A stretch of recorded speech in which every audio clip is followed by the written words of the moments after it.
Hello, ഇന്ന് നമ്മളെ പുതിയൊരു റെസിപ്പി ആയിട്ടാട്ടോ വന്നത്. കട്ടൻ ചായക്കൊപ്പം കഴിക്കാൻ പറ്റിയ ഒരു അടിപൊളി ഉള്ളിവടയാണ് കേട്ടോ. ഇനി നമുക്ക് 3 മീഡിയം സൈസ് സവാള റൗണ്ടിൽ കട്ട് ചെയ്തെടുക്കാം കേട്ടോ. പിന്നെ 2 ഗാർലിക് ചെറുതായിട്ട് കട്ട് ചെയ്യുക. പിന്നെ ഒരു പച്ചമുളക് ചെറുതായിട്ട് കട്ട് ചെയ്യുക. പിന്നെ 1 ടേബിൾ സ്പൂൺ മുളക് പൊടി, പിന്നെ 1 ടേബിൾ സ്പൂൺ മഞ്ഞൾപ്പൊടി, പിന്നെ 1 ടേബിൾ സ്പൂൺ തൈര്, പിന്നെ കുറച്ച് മല്ലിയില. അതെല്ലാം കൂടി ഇതിലിട്ടിട്ട് നല്ല പോലെ ഒന്ന് മിക്സാക്കി കൊടുക്കട്ടോ. ഇനി നമുക്കിതിലേക്ക് ഒരു മുട്ട പൊട്ടിച്ച് വെച്ചിട്ട് ഒന്നുകൂടെ മിക്സാക്കി കൊടുക്കട്ടോ. മുട്ട ഓപ്ഷനിലാണ്, പക്ഷേ ഒരു പ്രത്യേക ടേസ്റ്റ് ആട്ടോ ഈ മുട്ട ഇടുമ്പോൾ. ഇനി ഇത് 15 മിനിറ്റ് മൂടിയേക്കട്ടോ.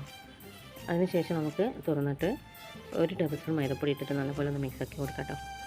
വെള്ളം തീരെ ചേർക്കണം കേട്ടോ.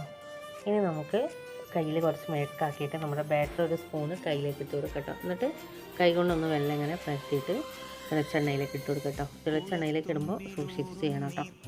എൻ്റെ കൈ എണ്ണയിലായതുപോലെ നിങ്ങളെ കൈ ആവണ്ട കേട്ടോ. നല്ലപോലെ ശ്രദ്ധിച്ചിട്ട് ചെയ്യണേ.